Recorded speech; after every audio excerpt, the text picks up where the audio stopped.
TDP అధినేత చంద్రబాబుపై YCP MP అభ్యర్థి కేశినేని నాని ఫైర్ అయ్యారు. 2018లో మోడీని ఇష్టారీతిని మాట్లాడి ఎన్డీఏల నుంచి బయటకొచ్చారన్నారు. అప్పుడు ఎందుకు విడిపోయారు, ఇప్పుడు మళ్లీ ఎందుకు కలిశారని ప్రశ్నించారు ఆయన. పోలవరం ప్రాజెక్టుకు నిధులు, ఏపీకి స్పెషల్ స్టేటస్ విషయంలో గతంలో చంద్రబాబు చేసిన వ్యాఖ్యలను గుర్తు చేశారు కేశినేని నాని.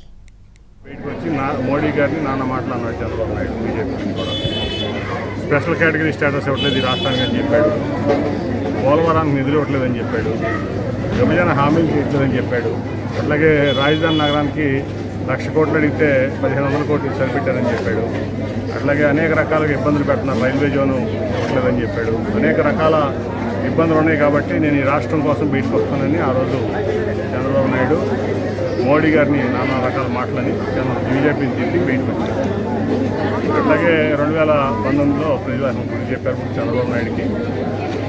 అట్లాగే మళ్ళీ ఇవాళ మోడీ గారితో బీజేపీతో